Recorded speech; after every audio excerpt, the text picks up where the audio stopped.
Muzhappilangad RSS പ്രവർത്തകൻ സൂരജ് വധക്കേസിൽ 5ാം പ്രതിയുടെ ശിക്ഷ മരവിപ്പിച്ച് ഹൈക്കോടതി. പ്രതി മനോരാജിന് ജാമ്യവും അനുവദിച്ചു. മനോരാജിന്റെ അപ്പീലാണ് ഹൈക്കോടതി നടപടിയെടുത്തത്. വിവരങ്ങളുമായി രേഷ്മ ബാബു ചേരുകയാണ്. രേഷ്മ, ഇതിൽ ആദ്യം പറയേണ്ടത് ഈ കേസിലെ 5ാം പ്രതി എന്ന് പറയുന്നത് മുഖ്യമന്ത്രിയുടെ പ്രസ് സെക്രട്ടറിയായിരുന്ന PM മനോജിന്റെ സഹോദരനാണ്. ഈ പ്രതിക്കാണ് ഇപ്പോൾ ജാമ്യവും പരോളും അനുവദിച്ചിരിക്കുന്ന സാഹചര്യം ഉണ്ടായത്. വിവരങ്ങൾ നിലമ ഇക്കഴിഞ്ഞ മാർച്ച് മാസമാണ് PM മനോരാജിന് ഉൾപ്പെടെ ഈ ഒരു സൂരജ് വധക്കേസിൽ ശിക്ഷ വിധിച്ചത്. ജീവപര്യന്തം കഠിന തടവിനും അതോടൊപ്പം തന്നെ 50,000 രൂപ പിഴത്തുകയും ശിക്ഷ വിധിച്ചുകൊണ്ടുള്ള ഉത്തരവിലേക്ക് കോടതി കടന്നത്. തൊട്ട് പിന്നാലെയാണ് ശിക്ഷ മരവിപ്പിക്കണമെന്നും തനിക്ക് ജാമ്യം ലഭിക്കണമെന്നും ആവശ്യപ്പെട്ടുകൊണ്ട് മനോരാജ് ഹൈക്കോടതിയിൽ വീണ്ടും ഒരു ഹർജി നൽകിയത്.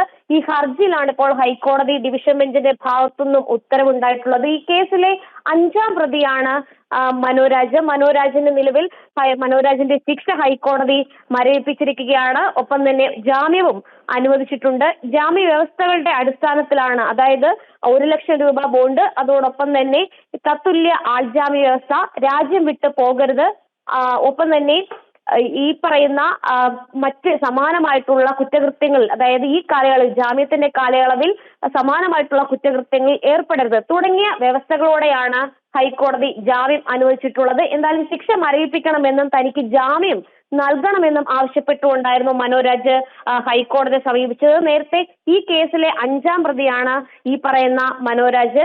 നേരത്തെ ഈ ഹൈക്കോടതി ജീവപര്യന്തം കഠിന തടവിന് ശിക്ഷ വിധിച്ച സമയത്ത് നിർണായകമായിട്ടുള്ള നിരീക്ഷണങ്ങളൊക്കെ തന്നെ നടത്തുകയും ചെയ്തിരുന്നു. എന്തായാലും ഈ സൂരജിനെ, അതായത് RSS പ്രവർത്തകനായിട്ടുള്ള സൂരജിനെ 2005 മനോരാജ് ഉൾപ്പെടുന്ന കൊലയാളി സംഘം മുഴപ്പിലങ്ങാട് ജംഗ്ഷനിൽ വെച്ച് വെട്ടി കൊലപ്പെടുത്തുന്നത്. വെട്ടണം കൊല്ലുക എന്നുള്ള രീതിയിലുള്ള ആക്രോശത്തോടു കൂടിയാണ് പ്രതികൾ എല്ലാവരും ഈ പറയുന്ന സൂരജിനെ കൊലപ്പെടുത്തുക എന്നുള്ളതാണ് ഹൈക്കോടതിയുടെ ഉത്തരവിലും അന്ന് ചൂണ്ടിക്കാട്ടിയിരുന്നത്. പ്രോസിക്യൂഷൻ കേസിലും അങ്ങനെ തന്നെയായിരുന്നു. പക്ഷേ ഇക്കാര്യത്തിൽ പ്രോസിക്യൂഷൻ കൃത്യമായിട്ടുള്ള ഒരു നിലപാട് ഹൈക്കോടതിയിൽ വ്യക്തമാക്കിയിട്ടില്ല എന്നാണ് മനസ്സിലാക്കുന്നത്. അതായത് ഒരു സാധാരണ ഒരു ഹർജി വരുന്ന സമയത്ത് ജീവപര്യന്തം കഠിന തടവിന് ശിക്ഷിച്ച ഒരാളാണ് എങ്കിൽ ആ ശിക്ഷ മരവിപ്പിക്കുന്നതിനെ നഖശിഖാന്തം എതിർക്കേണ്ടത് പ്രോസിക്യൂഷനാണ്. ഇക്കാര്യത്തിൽ പ്രോസിക്യൂഷൻ ഒന്ന് അയഞ്ഞു എന്നാണ് മനസ്സിലാക്കാൻ സാധിച്ചത്. അത് തന്നെയാണ് ശിക്ഷ മരവിപ്പിക്കുന്ന തരത്തിലേക്ക് ഹൈക്കോടതി എത്തിയതും ഒപ്പം തന്നെ ജാമ്യം നൽകിയതും. രേഷ്മ, പ്രോസിക്യൂഷൻ എങ്ങനെ അയയാതിരിക്കും? ഇത് PM മനോജിന്റെ സഹോദരനാണ് PM മനോരാജ് എന്ന് പറയുന്ന പ്രതി. അപ്പോൾ പ്രോസിക്യൂഷൻ സ്വാഭാവികമായും ആ ഒരു നിലപാട് തന്നെയല്ലേ ഇക്കാര്യത്തിൽ എടുക്കുകയുള്ളൂ?